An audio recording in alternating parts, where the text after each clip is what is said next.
And the tweet from Nansen about buying Dove Metrics because Evanson has pulled up the comment that of Dove Metrics got bought by Nansen, and Nansen's one of my favorite players in the space because I really like the CEO Alex. So anyway, that is interesting, and people are going to have to decide.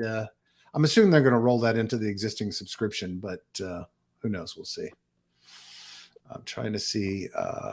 Oh yeah, they now redirect straight to.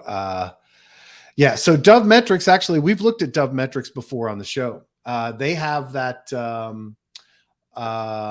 dashboard for the fundraising, where they keep track of vesting timing and all of that, which is great, and shows you what venture capitalists are investing in what projects. So if you trust in a specific venture capitalist, you can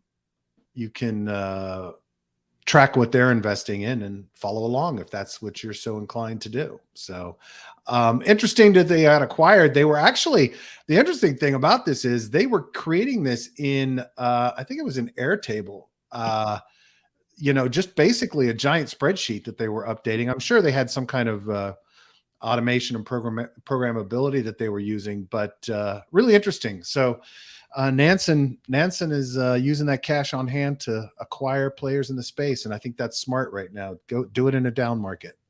Absolutely.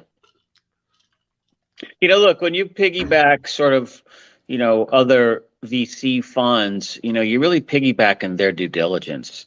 Yeah. So, you look at ones like Sequoia and, top big blue chip, bulge bracket oriented type VCs, stuff doesn't really slip through the cracks a lot there.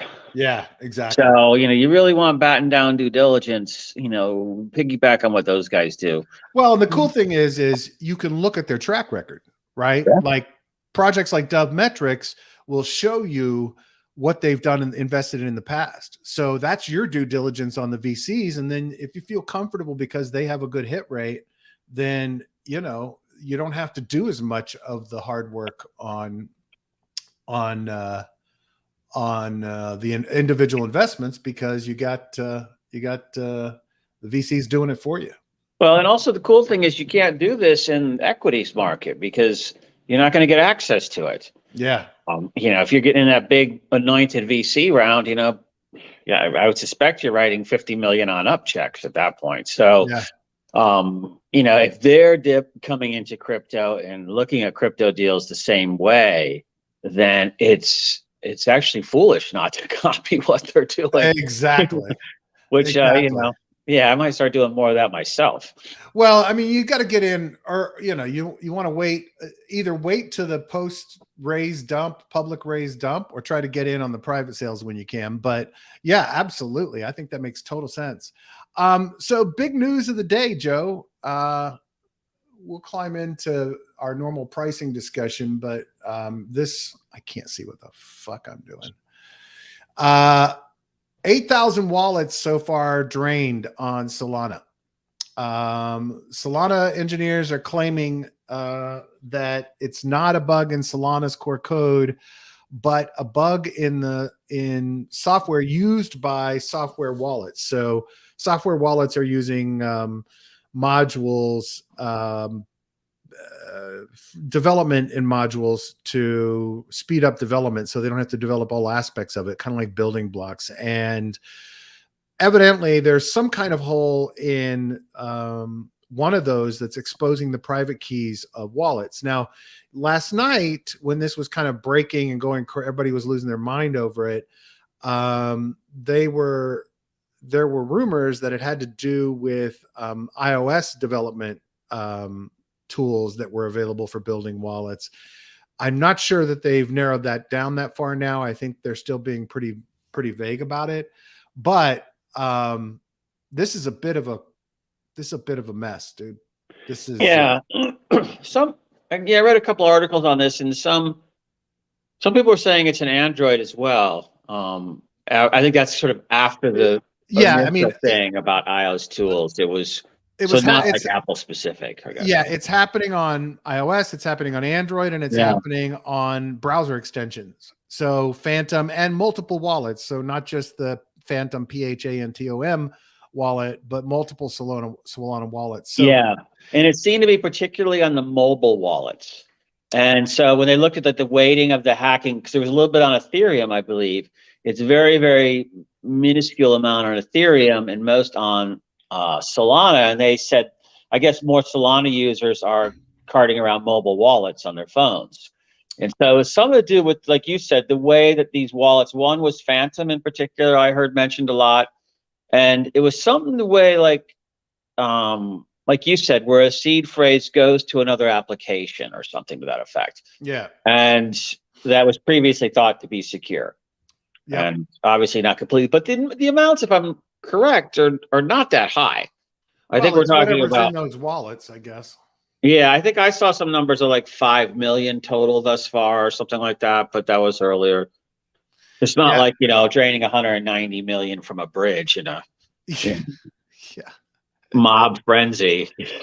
Yeah, but this is the last thing Solana needed. Oh, exactly. Yeah. Dude, it's like I snarked out a little bit yesterday, and I was retweeting a tweet about what happened and said, well, at least they have a mobile phone because they're building a mobile phone.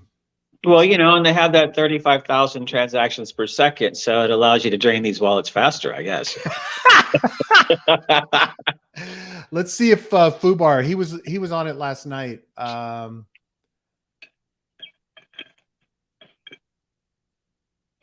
He's I don't know what he's doing. Fubar was on it last night talking about what's going on. Also, there seems to be a massive malware attack on GitHub today. So everyone needs to be careful. Nobody's saying it's related to the Solana thing, but you never know. Yeah, caution. He's stealing native Sol and SPL tokens like USDC, affecting wallets. Oh, affecting wallets that have been active for greater than 6 months. That's interesting. So a lot of these wallets probably don't have a lot in them. And I would bet that there's something tied to the software that was used to build them not having been updated in those installs. I'm going to bet there was some kind of now, if you have a hardware wallet, you weren't at risk at all. Right. That was the bottom line. James says it's exploit season. Yeah, it definitely is, man. It's not pretty. And solutions are hardware wallet. Get one if you don't have one. And currently, your best bet is to transfer all your shit out of your Solana wallet into a centralized exchange. So Binance, etc. If you have tokens that aren't supported on those exchanges, don't transfer those to those exchanges. You'll need to swap those if you definitely want to transfer them to a centralized exchange. But it's ironic we've flipped all the way back around and saying for safety's sake, put your shit on a centralized exchange. So yeah. I mean, they're quite the innovators over there at Solana. I don't want to call it out as the fault of the chain. So I definitely sounds like it has to do with something the way wallets are developed, but who knows? Maybe it becomes the chain's fault, and there's something in the chain itself that's the problem. More about, I'm not really, I mean, I don't know that answer, but I'm more thinking reputationally. It sort of reminds me of when, because you don't hear much about this on BSC anymore, but remember when BSC was kind of the rug chain, basically? Oh, yeah. And you don't really hear much over there, but now it seems like Solana's kind of taken over the role of stumbling. Yeah, every couple weeks. Ongoing. Niblets asked, any chatter about risks to MM? I saw a couple of tweets saying that there were some Ethereum wallets impacted. I can't find anything confirming that anywhere, and I've not heard anything specific to MetaMask. I just browsed over to MetaMask and to Rabby and to see if they have any posts about their status related to this, and none of them have anything on it. So I'm assuming there's been no impact on those wallets, but I don't know. We'll see. But like I said, I did hear some rumors of Ethereum wallets being vulnerable, but haven't heard more. Yeah, I heard a little bit about that somewhere along the way, a few hours back. But to Brad's point, I think you said, didn't you say all the wallets have been inactive for 6 months? Well, or more? that's what Fubar said, but somebody below said that they were drained and their wallet was active in the last month. So I don't know. I don't know. But it looks like they're having a hell of a time trying to figure out what caused it. Yeah, I know somebody posted some information, one of the Twitterati about what wallet, the destination wallet where it was all going to. So they've already tagged that wallet. So they're, I mean, the next move will be obviously sit on it or tumble it. I wonder if there's a tornado cash for Solana where people can tumble it. I don't know if they've done that or not. Anyway, a bit of a mess, Joe. A bit of a mess. A bit of a cluster. Yeah, I'm always I think I remember trading some Solana early when it was like below $1, and up and down a few times until it got to around 12 or so, and then I was kind of out. And then I watched it go, and it's, oh shit, it's another one I missed, basically. and then you watch it go up and go down like everything else. And you go, well, I guess I didn't really miss it. Yeah. It's always another chance to get in. So, it's back what we were saying yesterday. It's about patience. Yeah. And waiting for the right project at the right price when you have the right amount of capital, and pulling a partial trigger then, and then waiting for it to go up. I mean, there was a good article. The hell was it? Somebody was talking about who had been in Bitcoin since like 2010. I think it was a writer for Fortune. And his famous quote that he wrote was when Bitcoin was at 33.98 or something. I mean, $33.98. And I guess the first big run up, he was like, oh man, stay away. This looks like a bubble to me. And so, he's always been taking shit for that because, he was like at $40. Right. And, look where it is now. Yeah. So yeah, it was a bubble then. Yep. But that amount is not a bubble today. And it's gone up and down sitting 3 or 4 times. 39.85 today. Yeah. In the last 24 hours, strangely, I mean, it had a nice jump off a cliff last night when this was all happening. So, it lost from 41 to 37.94, but it's bounced back. How did it look on your indicators? Let me take a look. What triggers were showing there? Let's see if we got anything on it. If there was a sharp enough dump. Yeah. No, look, the bounce on this first set of signals you would have had to DCA into, but there was some nice gains on the backside of this from this thing recovering. Oh yeah, you could have scored some nice money if you want to trade Solana right now. I just checked in on my buddies at Walken. Looks like they're unaffected because they have their own wallet in the app. So that's good news. They did shut down when the chain was shut down for investigation, but said they, due to the security incident, they couldn't interact with the blockchain, but now they're back up and functioning. So what was that security incident? The Solana, the wallet hacks. Oh, I thought something happened at Walken. That's how. No, nothing happened at Walken. Okay. No, the Walken app wasn't able to interact with the Solana blockchain. I guess Solana, shut it down last night when this was all happening. Well, 9 hours ago. Well, thanks Walken for noticing. I mean, because that's like Blizzard didn't notice, and they are no more. So, that's what I call being awake at the switch. And I like. There you go. So they're back up and functioning, and they have their own wallet, so they're not susceptible to the security incident. So that's good news. Hey, did you see this? Huh? Did you see this that James put up about Beanstalk? Yeah, I'm excited about that, and I actually was planning on diving into that yesterday. I didn't have enough time because I wanted to see where they stood, but the Beanstalk replant is taking place in 2 days. Did they get enough votes, James? Because they were still short enough votes the other day, a couple of days ago. I want to take a look and see. I don't remember what the And look, you could still come in here and buy fertilizer. They only sold 17.34% of this with a 500% return on this eventually in the marketplace.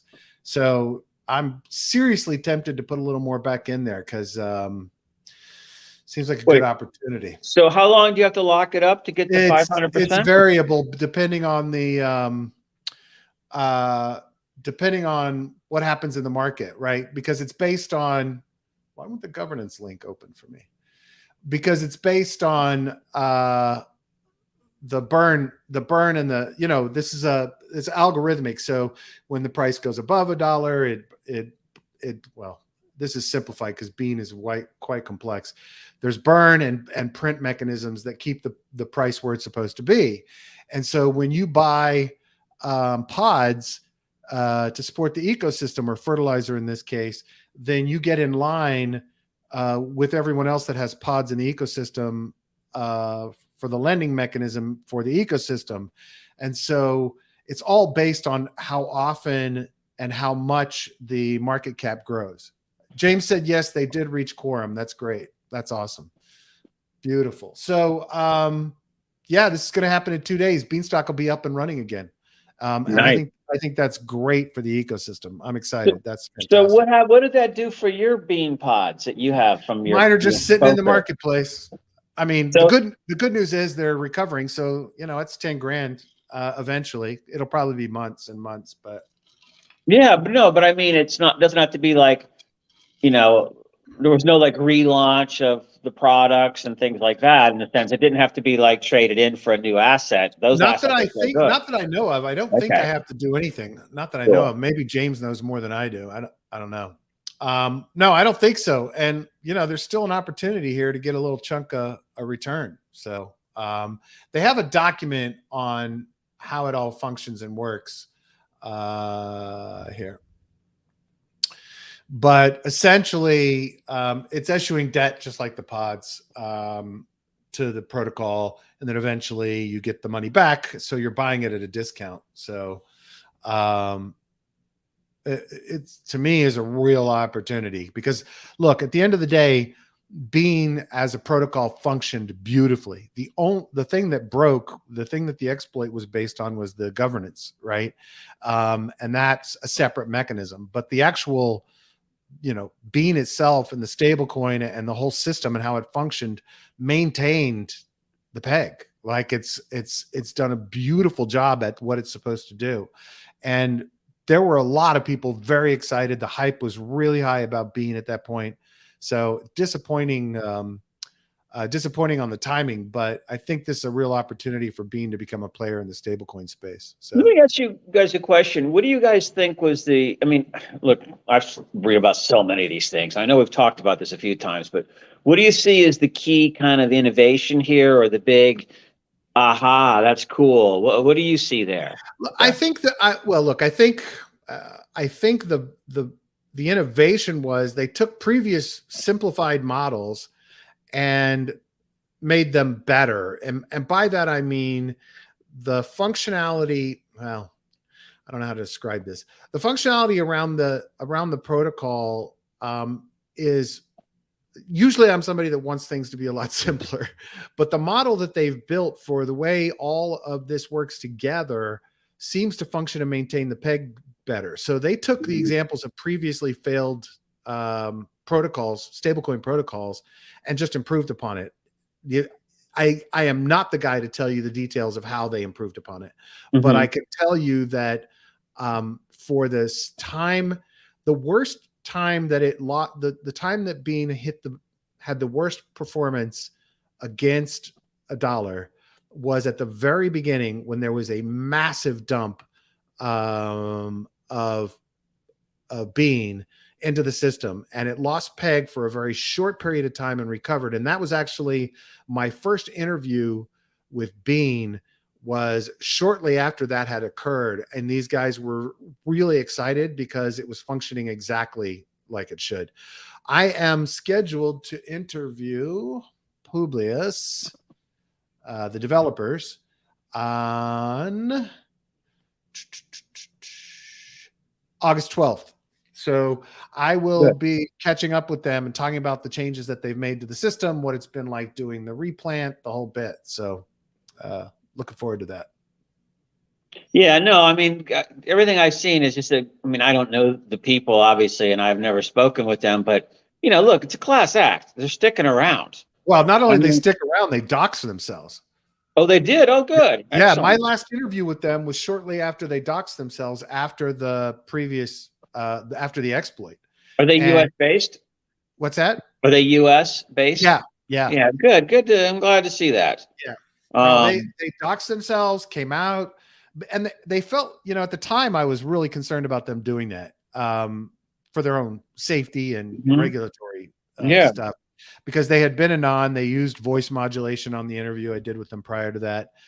And but they were committed enough to the project to say the only way we can regain trust and have people think make sure people don't think we did this, right, exploited and took the money, is to dox ourselves and come out, they put their names out there, they put their faces out, and they did the right thing for the project. And at the end of the day, they've only done the right thing from the beginning. This was a completely fair launch. There was no pre-mine, there was no venture capital money in it. They took part in the whole process of the system. I'm sure they've made a chunk of money, but they took part in the entire process of the system the same way everybody else did. So this was one of those. This is another one of those. They were trying to be radically decentralized, but unfortunately, the governance exploit has forced them into multi-sig now. So they're in multi-sig with the goal of going back to completely decentralized eventually, but they have to solve, real issues with governance to be able to get to that point. But yeah, this is a great case study for what we talked about yesterday or maybe it was the day before, about some type of, there's pure DAO, of course, which is the mob basically making decisions. And then there's like multi-sig, which is, the three people making decisions. There has to be something in the middle. And they're kind of a hybrid of that, because they have the multi-sig, but they're putting proposals up for vote. So like in order to replant and start the protocol again, which is the replanting, they had to hit quorum and they had to have approval of the community. Now, it probably wasn't going to not happen because people want to get their money out. Right. But, they're putting everything up for vote. So they guide the protocol, they guide the, the algorithm and everything, but they're, strongly committed to decentralization. So this is a good project, good protocol. Yeah, it'll be nice to see where they come down in the middle, or how that sorts out between, pure DAO and multi-sig. Absolutely. Absolutely. My episode is up with Yev Muchnik and Jacqueline Radabaugh, and these are the attorneys that are experts in cooperatives and using the cooperative framework in Colorado for DAOs. And this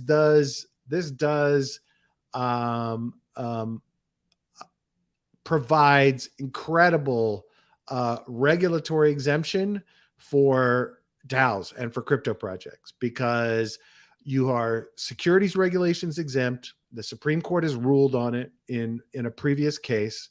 You have a model for membership. You have a model that fits with most DAO governance models, and the overall benefits philosophically of this thing, I mean, it's just a perfect fit for how DAOs are meant to operate. I mean, the entire idea of cooperatives is let's share in expenses, let's share in profits, let's work together, let's create products. There's a mechanism for investors to be part of it, so you can actually take investors in. It's really a powerful model, and after talking to them in depth about it, it's difficult for me to imagine starting a project in this space without it being a cooperative, unless it's a private entity only raising from accredited investors that's not going to have a token. But you can actually have a token. You can do revenue distributions out to members, because that's the entire concept of a cooperative. Is the functional nature of a cooperative is exactly that, right? Everybody's in this together. There can be tokens that end up on exchanges, as long as I think the cooperative can't like explicitly put them on there, but other people can. So from my perspective, after talking to them, there's incredible potential there. So Yeah, this is going to be interesting because, you know, I'm wondering, I mean, you would still be making your SEC filings, right? You would make the only SEC filings you have to make are if you raise from accredited accredited investors, right? So whatever filings you have to do relevant to that kind of thing.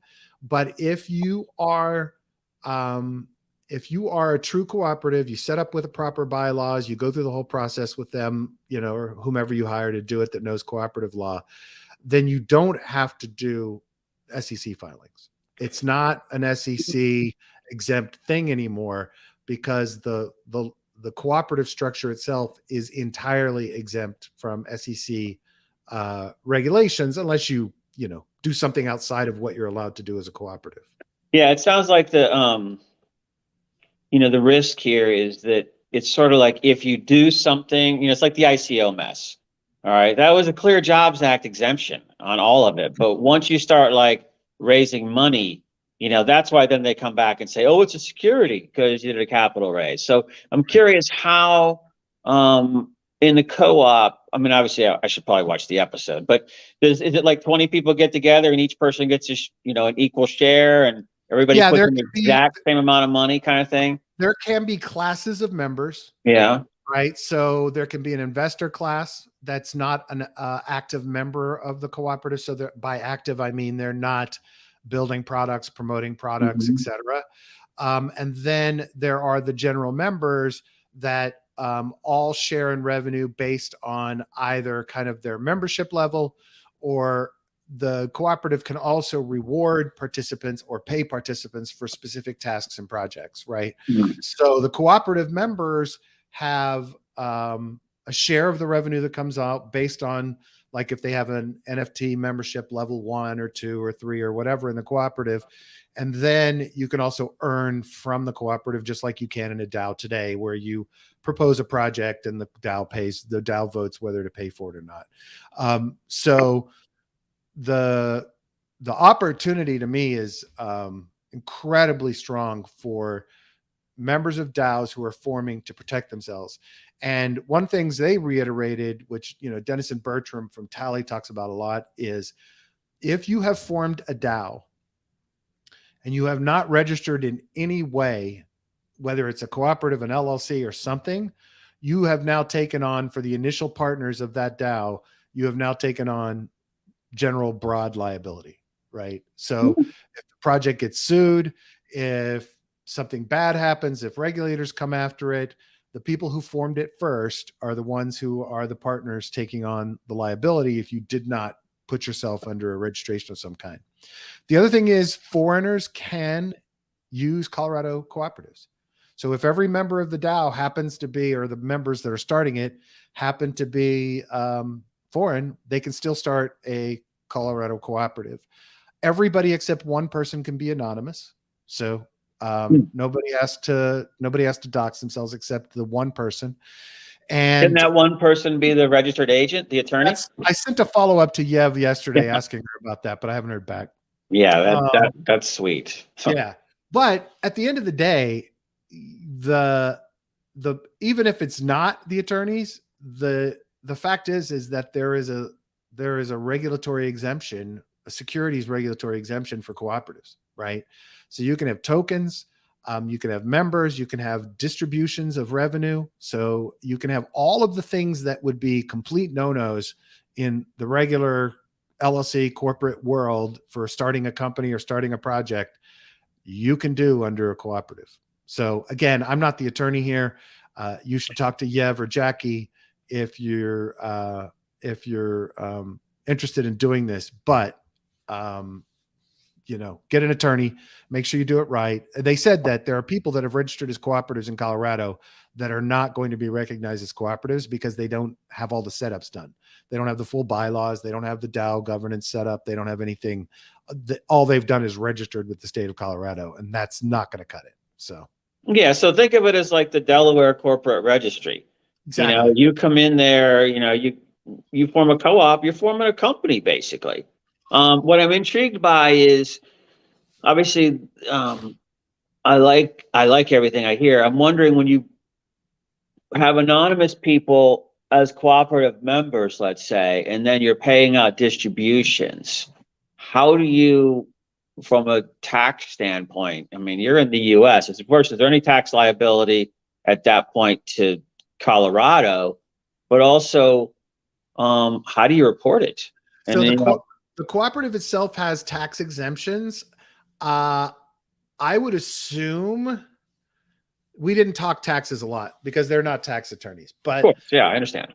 but I would assume that You'd have to US, claim it individually yeah, with no reporting. US folks would have to claim it individually, but I would bet that there's some kind of normal filing that has to be done by the cooperative, but I don't know what You that would is. think so, but normally what we do is, our social security numbers get thrown into those normal filings, Yeah. to the regulators. But if the one person on the DAO doesn't know who the other people are, or maybe they have to keep a list somewhere that's not filed, Not public, right? yeah. Because I could see that's an area. So when everything else looks good, legal and all of that, and regulatory, and all of a sudden those guys can show up, the IRS, and they can pretty much do whatever they want.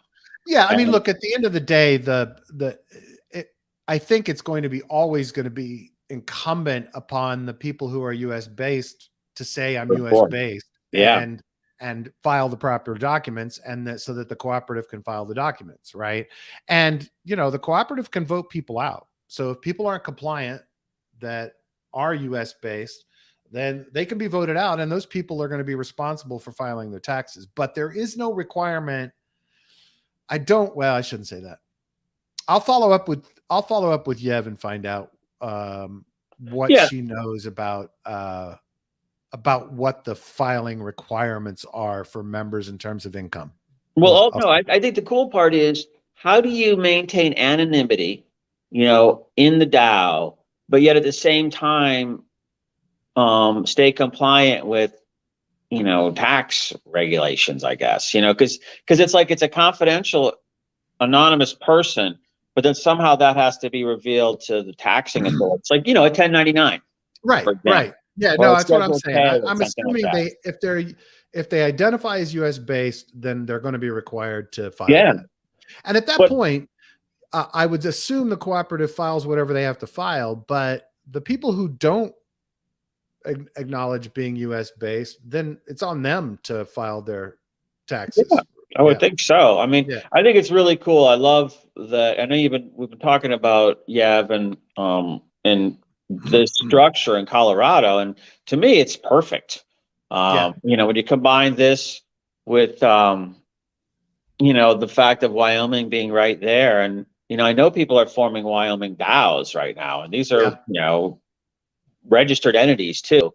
So that liability issue that you talk about, I don't know how that shakes out with it as well, but you could layer these. Co-ops and DAOs across multiple states, bury them in trusts, do all kinds of cool stuff that, gives you some insulation from, the hackers and, bridge hackers and protocol hackers out there. Yeah, because a lot of that's human, And I wouldn't be surprised if someplace like Wyoming, starts copying Colorado's co-op piece. Yeah, because it would be a perfect fit for them. I would, I like it going across state jurisdictions, so that let's say you're, accidentally run somebody over and you're getting sued, you want some time to prepare for that, get the money into the lawyer's hands and things. So a lot of times when you got things going, I mean, obviously out in the open and fully transparent, but you have things going across jurisdictions, it slows down that process on the people that are coming after you, or crazy ex-wives. I mean, pick your random thing that you did nothing to deserve, and they're coming for your money. You want a little insulation. So absolutely, definitely. All right, I fixed that. Good. Okay, let's see. So where are we with the market overall today, Joe? Let me see. I haven't even. Hold on a second. It didn't look like a lot was going on. I think we were hanging around in 1650 for ETH and 23 mids. Yeah, that's where we are now. Yeah, I mean, I don't. Again, it's like it's kind of like we bumped a few points. That's good. But we talked about just kind of how we talked with Sean. I mean, it's sort of and it's August, and I don't see there's never it's a slow month in general. Everybody's going on vacation. Maybe going on a couple of vacations. 2 or 3 vacations. And so it's like. There's not going to be, and who else goes on vacation is Wall Street goes on vacation. Yeah. And the government, goes on vacation. Basically, I think, when's Congress out of session? Maybe August 4th or something. After that, nothing happens. So I feel like we're kind of in the doldrums of summer, but, kind of in that range that Sean talked about. So I think there's trading opportunities, but, I think there's accumulation opportunities as well. So I don't really feel like I'm trying to be super patient and not, react to anything. But, everything I see looks okay. I mean, geopolitical, blah, blah, blah. But, I think the core thing is, when does it go from risk off to risk on? And, I don't see it going risk on yet for a while. Right. Even like there was some articles on gold this morning, I think I ran into, which they went up a little bit yesterday, but then gave it all back. So, I always think of, for me, I think of gold as a risk off asset. It's a hedge, but to me, I think if you're trying to not take on risk, you want to be in traditional financial sector, you want to be in gold. Okay. Right. So to me, it's like, when does money then rotate out of that type of asset into, risk assets, equities and Bitcoin and crypto and all of those. And that's usually big money printing instances, or that's big capital creation events like a blow off Bitcoin top or something. There just has to be a catalyst here. Right. And, I guess bad macro stuff could be catalyst that drives people into crypto, but we just haven't seen that yet, I don't think. No. So I think we need some good stories, we need some returns. But I think we're kind of in that area that Sean mentioned. And I'd love to, what, I was thinking about this last night when I was, wide awake, and I was thinking, I'd love to hear Sean talk about, we got the Bitcoin halving date on, I think it's March in 2024 or May 2024 or something.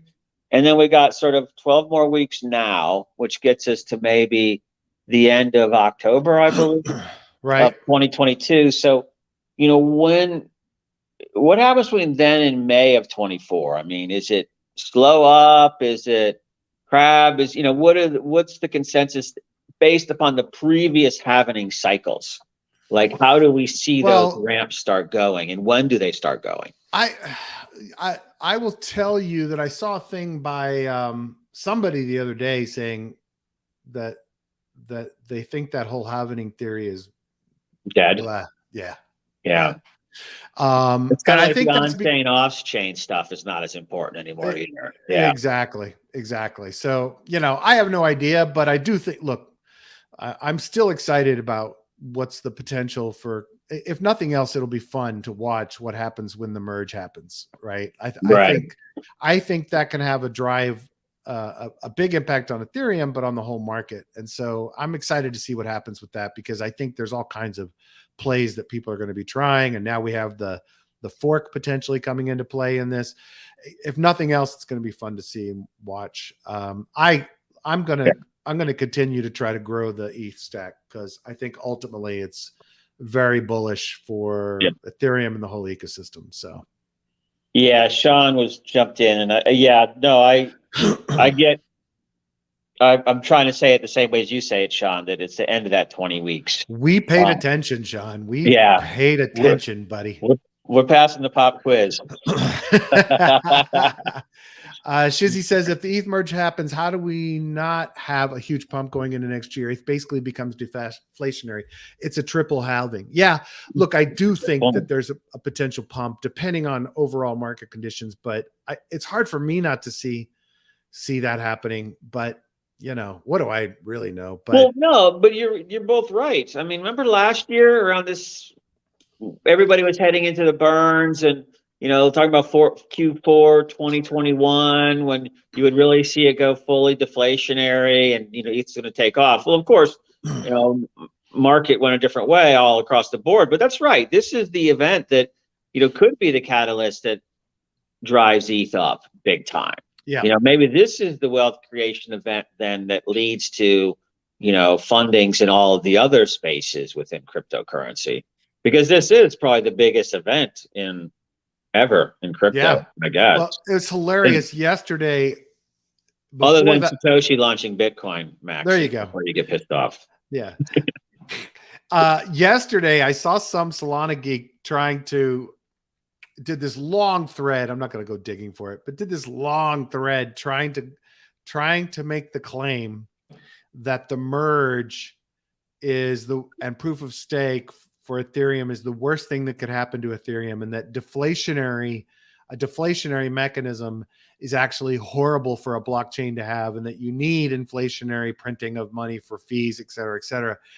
And he started the whole thread off by saying something like, developers are leaving Ethereum in droves. And I'm like, okay, you immediately kill your credibility with that, right? Like your entire thread is now garbage. And then he goes into this idea that somehow a deflationary Ethereum is going to be a bad thing for the ecosystem and the value of the ecosystem. And it's going to turn Ethereum into Bitcoin, where it's just a store of value. Well, we've talked about the fact that that's a potential that Ethereum becomes the storage engine for the layer twos. And that's possible. But the thing is, with fees, if fees stay about where they are and protocols keep developing and things keep hacking on Ethereum, the biggest investors are going to come to Ethereum.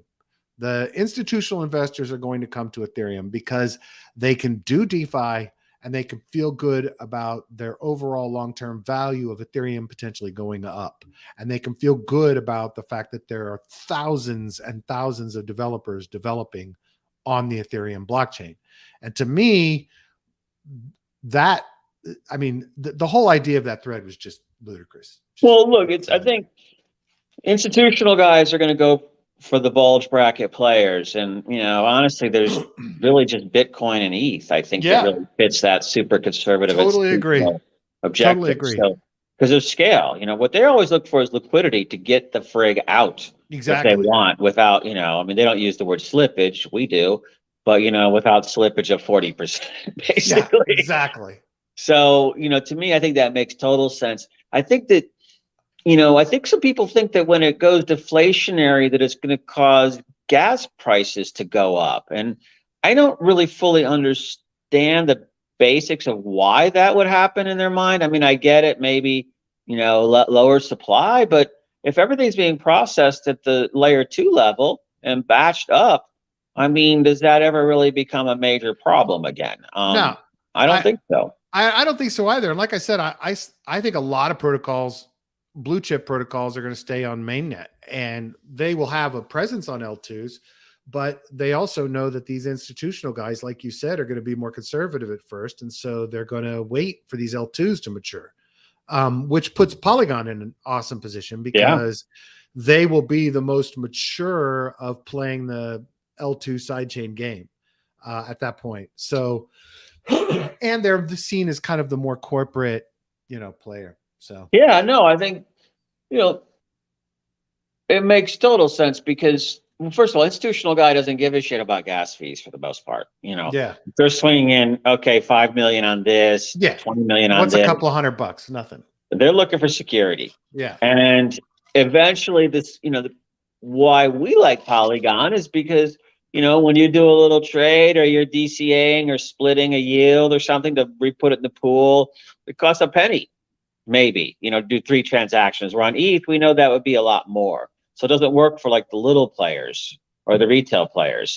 But big institutional, they'll do that all day long on ETH. And Absolutely.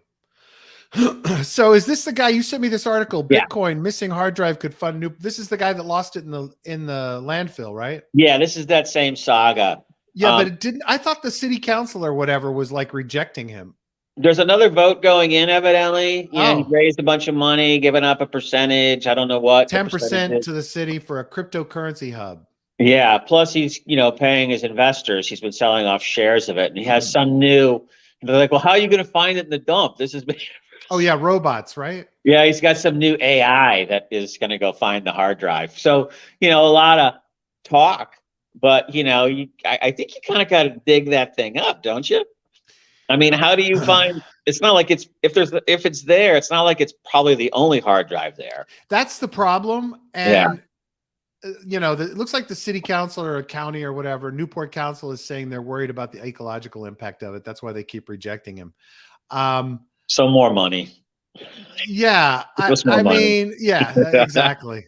But 184 million, dude. I know it's painful, and this poor guy probably spends every day of his life fucking obsessed about this hard drive. Yeah, and beating himself, flailing himself, in front of the mirror. At some point, you're gonna have to let it go. Yeah, and the county, look, if Newport, wherever Newport is, if Newport says pound sand on this next one, I think he's done. Yeah, or sell. I mean, maybe he's already. I don't know how much he's sold, but maybe sell the rights to someone. I'm walking away. Give me 10 million. Yeah, it's all yours. Yeah, and get yourself a boat and go sail down to the south of Spain and have some fun in the Med for a few years and fuck this. Move on. I mean, that's what I would do if somebody would buy it. Yeah, Sean says the same thing I'm thinking, though. What's he say? Move on with your life, dude. Yeah. He said he lost about the same amount of BTC back in the day. Dust yourself off and move on. Yeah. And we've got some, what the fuck? We got the Domino's pizza guy, too. The one who bought the pizza with like 3,000 BTC or something. Yeah. Yeah. Is there a way for me to block people on YouTube comments? I think you can. Let me check and see. I think we have some scammers in there. Oh, what do we got here? Pretending they're having a conversation. Pretending they're having a conversation. Oh, I got to kill the volume on that. Yeah, I don't know what that one is. Hold on. Oh, it's weird, though. It's not showing. Oh, maybe they're on LinkedIn. I bet they're on LinkedIn. Because that's the only two places that the chats come in and Twitch. Oh, no, that's Twitch. Actually, it shows that it's Twitch. They're on Twitch spamming. Yeah, just ignore it. Yeah, no, there's all those famous stories of people doing, well, not just losing drives, but, spending it. Everything from the guy who called the bubble top at $38 and, the guy who bought the pizza for 3,000 Bitcoin or something when it was like at maybe 30 cents. I forget all the stories because there's so many of them out there. It's that woulda, I guess sometimes the woulda, coulda, shoulda, didn't bothers me, but I guess losing a drive would definitely bug the shit out of me. Yeah, sure. Absolutely. Because you feel like you're a stupid idiot. Exactly. So. Exactly. Let's see what else you sent me. Oh, this is, I just read these and it's like, 3 weeks ago he called, 3 weeks before the Terra implosion, he called the Terra implosion, Yeah. And so now he's on all the TV shows and it turns out he's bashing crypto constantly, but he's a BTC maxi. Well, yeah, because he runs Swan. He runs. This guy's a real dick. I follow him on. I follow all these maxis on Twitter, and he's it's just like you can interact. Well, you know what? I'm not going to go into this. No. What it is to me, the whole point is, a broken clock is right twice a day. Yeah. There you go. So you just start spewing shit out all the time, constantly. And you go back and cherry pick 3 words, and you're like, oh my God. Yeah, exactly. Oh yeah. The pizza, Sean says the pizza guy, the 10,000 Bitcoin pizza guy still has a stack and no regrets. Oh, good. Good. All right. Yeah. What else did you send me? Just Brazil's got a cryptocurrency law. Cool.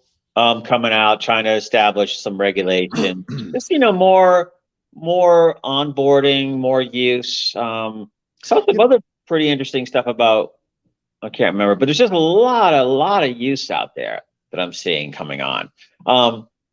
Did you want to say something about this? I wanted to say that I wish our Congress had a better looking, like I like this big open modern facility.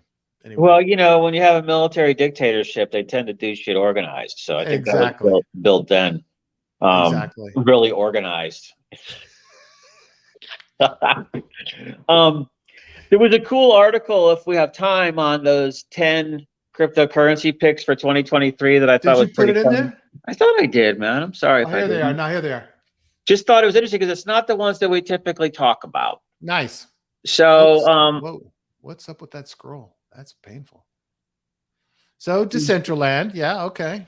Hold on, I just wanted to get this. Who wrote this though? Who it's just some names. I thought it was a lot of shit, but some interesting, you know, it's somebody else. But Decentraland, Flow, Waves, you know, I did Decentraland back last cycle. Flow, I don't really know much about. I think that's, you know, in the theme of, what do we say? It's another blockchain, developer friendly, yeah, whatever. Next cycle. Waves, we'll keep going up. I want to show you something. Filecoin, I don't really know, but Chili's is another big NFT one with like the soccer teams. But Doge and Shiba. So Shiba is the one that I've been kind of looking at lately. You know, I'm not a meme coin guy, but they're making a lot of noise about a metaverse and then taking their whole community horde into it to do shit. I don't know how feasible it is. I don't know if they can execute. I don't know any of that. But, you know, we always talk about communities, and they got their little cultist following that's a pretty big number, if I'm not mistaken. And they are talking about it. So it'd be worth, you know, look, in 4 quadrillion tokens in a metaverse play where actually there's only 2 billion now. I found out that 2 billion have been burned. So that number's going down, or there's 2 quadrillion. Jesus. 2 quadrillion of those 4 have been burned. So there's only 2 left. But, you know, I'd love to hear if anybody's been looking at what they're doing in metaverse type stuff. It might be interesting. Solana we don't like, Cardano we don't like, Avalanche we like. But I thought that it was kind of interesting to look back at the Decentraland and the Chili's and all of those. Well, Filecoin's a big deal. Like, there's some serious money behind Filecoin, and I just have never seen anything come out of it. You know, it's the whole, it's essentially Dropbox on blockchain. Right. Oh, okay. The idea of file sharing and storage, et cetera, et cetera. You can make money in tokens by providing storage to the network, and the network has a system that makes it easy for you to use Filecoin for storage. They may have big shit going on, but they certainly don't have any PR going on, because I haven't seen much out of them. But, you know, Chili's, that was the esports, right? Or is that the sports? Yeah, they did deals with like some European soccer clubs on NFTs, and so they're kind of playing in the esports area with NFTs. But you know, again, they were big and high at one point, you know, April 2021, but they've still been going, it looks like. So you know, I think all of these are in. They kind of got that pop on the land sale stuff too. I don't know about Chili's, but Decentraland did. And I'm not sure where those markets are, how they're holding up, you know, NFT plots or whatever in these virtual worlds. I'm not sure what's been going on there lately. So I don't know. Definitely something to kind of think about. It might be out of favor. It might be in a different rotation than the ones we typically talk about. But some more names to consider. Yeah, definitely. Cool. I got to wrap it, Joe. I got a call in 6 minutes. Everybody, thank you so much for listening. Really appreciate your participation. Thank you for Sean. And oh my God, I got to run through the extra chat. Shizzy, appreciate you being here, buddy. James, thanks so much. Niblets, thanks for taking part. Evan, appreciate you being here and giving me the heads up on the Dove Metrics thing. Thanks everybody for watching and listening. We appreciate you. We love you. If you get a chance, please rate and review us on Apple Podcasts. Subscribe and click the bell on YouTube. And if you have any thoughts or feedback, please don't hesitate to reach out to me. B05 Crypto on Twitter and Telegram, B05 Crypto, #2143 on Discord. We appreciate you, and we'll see you guys tomorrow. Joe, have a great day. Yeah, you too, buddy. Enjoy that dialogue. Oh, my God. All right, man. Good luck. I'll talk to you later on today, and see everybody tomorrow.